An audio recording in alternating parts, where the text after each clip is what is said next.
मेरा नाम जावेद इकबाल है। एक बहुत बड़ा मुजरिम हूँ। 100 से जायद बच्चों को जिनसी तशद्दुद के बाद कत्ल कर चुका हूँ।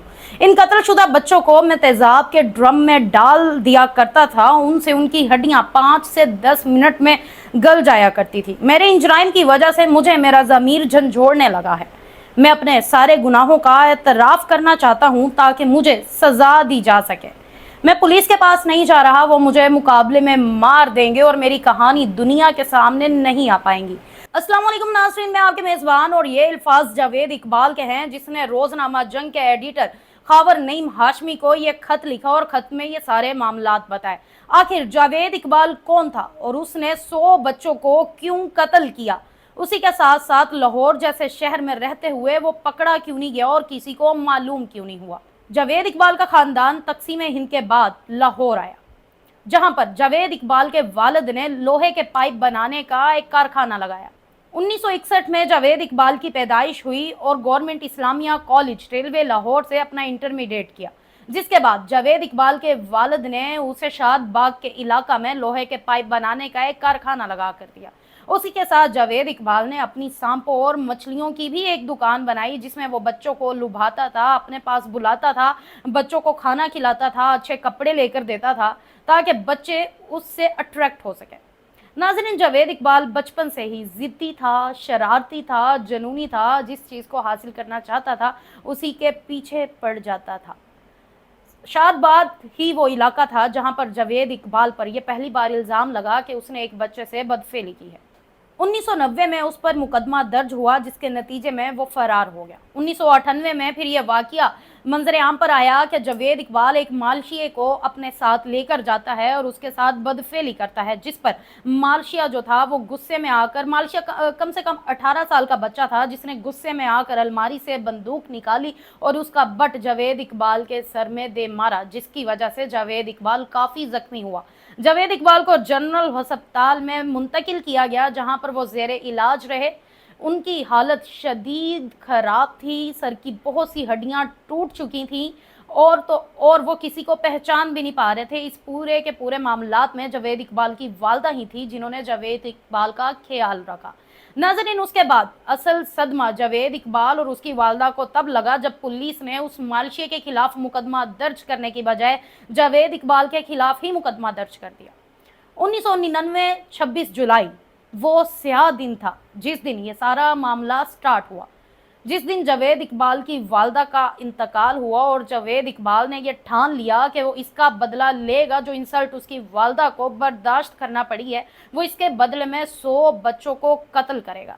नाजरीन, उसने 16 बी रावी रोड लाहौर में अपना एक मकान खरीदा, जहां पर वो इन सब बच्चों को लेकर जाता। अपने साथ 2 साथियों को भी रखा और वो दाता दरबार के करीब से उन बच्चों को उठाता था जो अपने घर से भागे हुए होते थे, आवारा होते थे, जिनका कोई पूछने वाला नहीं होता था। वो उन बच्चों को अपने साथ खिलाने के बहाने से, उनको कपड़े देने के बहाने से ले जाता और वहां जाकर उनके साथ बदफेली करता और उसके बाद उनका कत्ल कर देता। नाजरीन, ज़ियाउल हक जावेद इकबाल के भाई ने BBC को रिपोर्ट करते हुए ये बात भी बताई कि उसी फिश शॉप के ऊपर बैठकर उनके एक बुजुर्ग जो कि खानदान के ही थे, उन्होंने जावेद इकबाल से कहा था कि तुम एक दिन बहुत नाम कमाओगे, चाहे वो फिर अच्छे मानी में हो या फिर बुरे मानी में।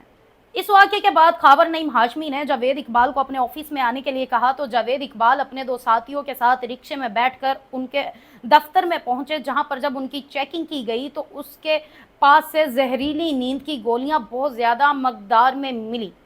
इसके बाद वहां पर पुलिस जमा हो गई और जावेद इकबाल को गिरफ्तार कर लिया गया। नाज़रीन, जावेद इकबाल ने जाते जाते अपना नाम बनाया। 31 दिसंबर 1999 में जावेद इकबाल को गिरफ्तार किया गया। उसने ये दिन बहुत ही सोच समझ कर चूज़ किया, क्योंकि अगले दिन 20वीं सदी 1 जनवरी की सबसे पहली खबर जो थी वो हेडलाइन बन चुकी थी और वो थी जावेद इकबाल के नाम से।